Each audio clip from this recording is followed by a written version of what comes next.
Okay, magandang araw po sa inyong lahat at welcome po ulit dito sa ating Utang Tabunon PH channel and Merry Christmas po sa inyong lahat. Okay, dalawang ilang araw din tayong nawala kasi nga bakasyon. Nag-celebrate tayo ng Christmas sa probinsya natin. At ito nagbabalik tayo.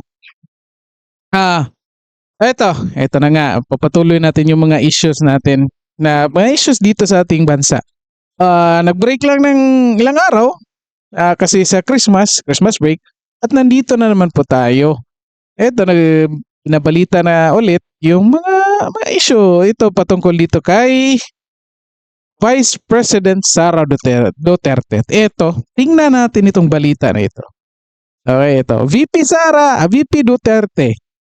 Oh, kasama sa rekomendasyon ng Quadcom na imbestigahang mabuti. Diba? Ano sa tingin niyo dito mga kaibigan? Comment niyo dyan. Comment kayo dyan. Di ba? Ito hindi ito Committee on Good Government ha. Iba yung Committee on Good Government, iba yung topic nila. Yun sa confidential funds ni Sara Duterte. Itong Code Committee na ito, ang topic nila, yung investigation nila, nandoon sa EGK, illegal drugs, Pogo. Yan yung tatlo. Yan yung focus nila. Okay? At hinahanapan nila ng connection yan. And, of course, nung umpisa pa lang, alam naman natin na punta ito doon sa kay former President Rodrigo Duterte. Ito na nga yung initial report nila. Ito, tingnan natin, bakit nasama dito si Vice President Sara Duterte? Di ba? Di ba, for how many, eto matagal na ito iniimbestigahan nila eh. Yet ngayon lang ito lumabas. Ngayon lang napasali ang pangalan ni Sara Duterte. Tingnan natin mga kaibigan. Kinggan natin. Isang like, isang share lang mga kaibigan at isang subscribe. Masaya na tayo dyan mga kaibigan. Sa 51 pahinang rekomendasyon ng House Quadruple Committee, kabilang si Vice President Sara Duterte, sa inirekomendang maimbestigahang mabuti ang 4 House panels ang dumidinig sa issue ng extrajudicial killings o EJK sa anti-drug war ng Duterte administration, illegal drug trade at illegal Philippine offshore gaming operators o POGOs. Gayun din ang mga maanomalyang transaksyong sangkot ang mga lokal na pamahalaan kaugnay ng mga ito, batay sa rekomendasyon ng Quadcom. Dapat makapagsagawa. Okay, bago natin papatuloy, tanong muna natin. Nung time ni Pangulong Rodrigo Duterte, ano pang posisyon ni Sara Duterte noon? Diba mayor siya? O paano nasali si Sara Duterte doon sa war on drugs? Implementation naman yun ni Pangulong Rodrigo Duterte ng ama niya. Bakit? Ano ba naman to? Grabe naman ng Quad Committee na ito. Ang ganda ng report nila. Ang ganda ng maganda yata gagawin itong mga story writer ng mga movies. Parang magaling itong gumawa ng mga story itong mga members ng committee na ito. Okay, papatuloy natin. Gawa ng malalimang investigasyon ang Anti-Money Laundering Council sa umano'y joint bank accounts ni dating Pangulong Rodrigo Duterte at VP Sara. Ayon kay dating Senador Antonio Trillanes IV. Ayon kanino? Sino may sabi? Ito tingnan natin. Pakinggan natin mga kaibigan. Sa joint bank accounts umano ipinadadala ang salapi galing sa isang drug lord. Matagal na itong pinabubulaanan ng mag-amang Duterte. Sino may sabi yan? Tingnan natin. Anong sinasabi nito? Drug lord. Matagal na itong pinabubulaanan sa Pangulong Rodrigo Duterte at VP Sara. May account daw. Joint account daw si Pangulong Rodrigo Duterte at si Sara Duterte. Sabi ni Antonio Trillanes. Alam niyo mga kaibigan, itong script, yung linyahan na yan ni Trillanes, nagamit na po yan nung time ni Renato Corona. At ito ginagamit na naman niya. Nagamit na yan. Sinasabi na joint account ng anak ni Chief Justice Renato Corona eh. Lumabas din yung storya na yan eh. Ito, gumawa naman. Ito, magaling talaga tong gumawa ng storya. Ewan ko ba kung saan ito humuhugot ng ng mga storylines niya. Ang galing din eh. Ito, tingnan natin pa. Ayon kay dating Senador Antonio Trillanes IV, sa joint bank accounts umano ipinadadala ang salapi galing sa isang drug lord. Matagal na itong pinabubulaanan ng mag-amang Duterte. Samantala, nakahanda naman si VP Duterte na harapin ang impeachment complaint laban sa Bakit tayo dumating dyan sa impeachment complaint na yan? Ito muna. Grabe mga kaibigan. Ayan yung mga kaibigan. Committee na ito, naniniwala pa kay Trillanes. Comment kayo dyan kung hanggang ngayon, naniniwala pa kayo kay Antonio Trillanes. Comment kayo dyan. By the way, tumatakbo pala ito ng mayor dyan sa Caloocan. Kung taga Caloocan kayo, kung gusto niyo iboto si Trillanes, mag-comment kayo dyan. Explain niyo bakit niyo ito iboboto. Akalain mo, may naniniwala pa pala dito kay Antonio Trillanes. Itong code committee pa, naniniwala kay Antonio Trillanes. Ang tagal lang sinasabi ni Antonio Trillanes yan, yung bank account na yan, nung time pa, I think 2016, 2017 pa yan sinasabi ni Antonio Trillanes. Nag-submit na nga yan doon sa ombudsman. Nag-file na ng kaso, reject nga yan. And yet, until now, itong members ng Quad Committee na ito, naniniwala pa rin kay Antonio Trillanes na, kaibigan, ano na nangyari sa bansa natin? Meron tayong mga ganitong klaseng congressman. Akalain nyo. Mga congressman, anyway, sinungaling din naman itong mga congressman natin. Parang nagbubulahan lang yan sila dyan. Parang itong mga congressman patungkol dun sa 2025 budget, nagsisinungaling din, humahanap ng nagpalusot na alam naman natin hindi makakalusot kasi nga puro kasinungalingan. Parang dito sila natututo kay Trillanes. Natututo sila dito kay Trillanes na magsinungaling. Halata namang sinungaling. Ako, tingnan niyo itong video na ito mga kaibigan. Ito sa Quad Committee hearing ito patungkol doon sa sinasabi ni Antonio Trillanes na bank account ni Rodrigo Duterte at ni Sara Duterte. Now return to the ongoing House hearing. We are the source of the documents or information. Ito namang ANC, pinutol pa dyan sa we are the source. Ang unang linya dyan is deny that we are. Pinutol yung denied eh. Anyway, Shown by Senator Trillanes in 2016. And in September 2017, Mr. Chair, the AMLC also issued another public statement denying that we are the source of the documents and information attached by Senator. denying that we are the source, ha? 4 weeks ago ito. Again, the Anti-Money Laundering Council denied that of the bank accounts presented by Antonio Trillanes. Trillanes in the complaint he filed before the Ombudsman. And in the same public statement, the AMLC denied that we furnished the Office of the Ombudsman such documents in relation to the complaint by Senator Trillanes, Mr. Chair. Tingnan nyo mga kaibigan, ha? From AMLC ito. Dininay nga nila. Hindi nga galing sa kanila yung mga bank account na Antonio Trillanes. Kahit sila nag-deny nga, nagbigay sila ng copy doon sa ombudsman na sinasabi ni Trillanes, kasi earlier na video nito, nag-present si Trillanes na nag-submit ang AMLC ng bank accounts doon sa ombudsman kasi nga nag-file siya ng kaso against kay former President Rodrigo Duterte. President Rodrigo Duterte nung time na iyon. And then, ngayon, dininay. Dininay na yan dati ng AMLC. At itong Quad Committee na ito, iwan ko lang kung anong pinakain ni Antonio Trillanes nito. Inimbitahan ulit ito si Antonio Trillanes, pinagsalita, At ayun na, nag-present ng different bank accounts at ito na naman, dininay na naman ng AMLC.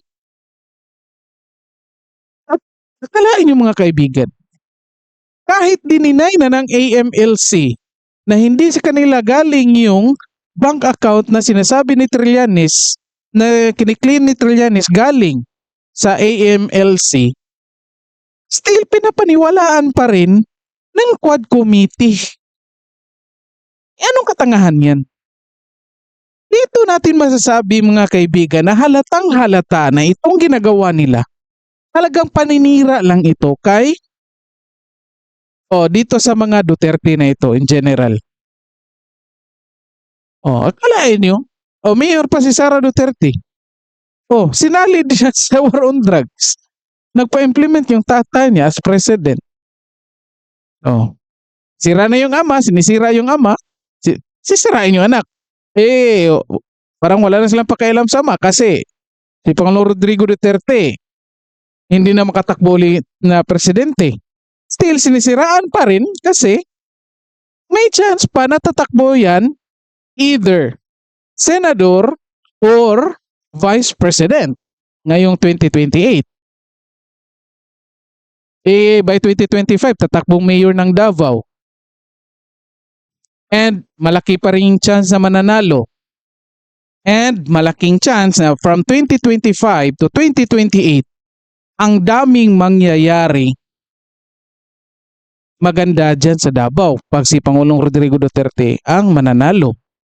And most likely magkaklamor na rin na naman yung mga tao na patatakbuhin itong si Pangulong Rodrigo Duterte of any national position, be it in the Senate or as Vice President. Kaya nga, until now, sinisiraan pa rin. And ito, si Sara Duterte, malaking chance talaga ito, meron pa talaga ito malaking chance na mananalo ngayong 2028 as President. At ito talaga yung pinipigilan nila na mangyari. Kaya nga, until now, itong mga Duterte sinisiraan pa rin. At ito na nga sinasali na nila si Vice President Sara Duterte. Kasi alam naman nila, yung mga tao, wala na pakialam doon kung anong sasabihin nila doon kay Pangulong Rodrigo Duterte. Kasi nagawa na lahat ni Pangulo, hindi lahat, marami na nagawa si Pangulong Rodrigo Duterte at hindi na nila kayang baguhin yun sa paningin ng mga tao. Kahit ano pang sabihin nila against kay Pangulong Rodrigo Duterte, ang pananaw ng mga tao kay Pangulong Rodrigo Duterte, the same pa rin.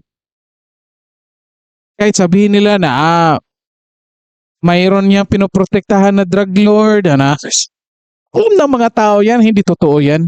Ng mga taga Davao yan na hindi totoo yan. Kasi kung totoo yan, nawala na yan sa posisyon ngayon pa lang. More than 20 years na yan, more than 30 years na yan sa politika.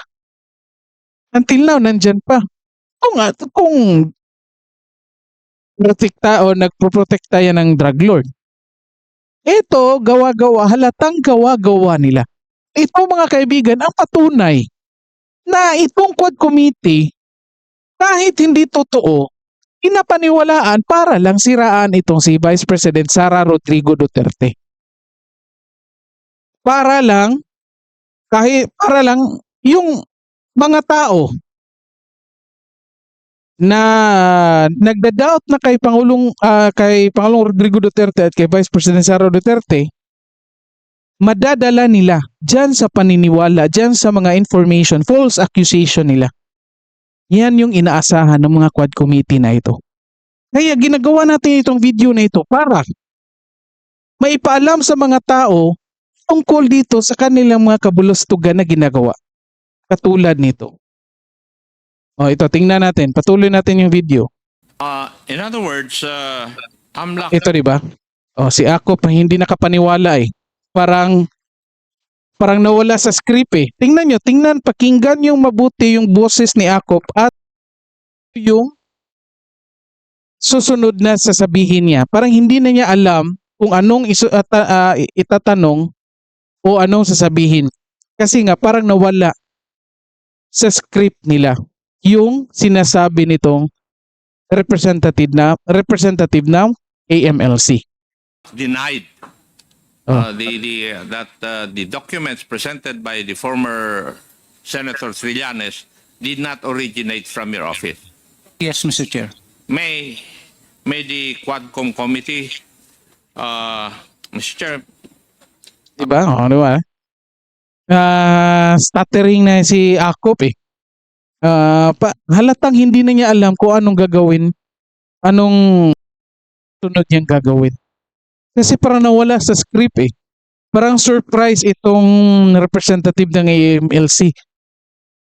Parang nag-expect sila na mag-agree ito, and yet, iba ang sinasabi. Kaya nga ito nawala. O, ito na sinasabi ni Akop. can we ask AMLAC again? Since this has come out already in the open, in the committee hearings of this committee, can the AMLAC conduct an investigation proper insofar as the allegations of the Akalain yung mga kaibigan, sinabi ng AMLAC nga hindi galing sa kanila yan. Sinasabi na ng AMLAC na yung mga bank accounts yan, hindi, anyet sinasabi nito ni Akop na hindi kita pinapaniwalaan. You conduct an investigation. No, akalain yung mga kaibigan. Again, ito ha, congressman ito.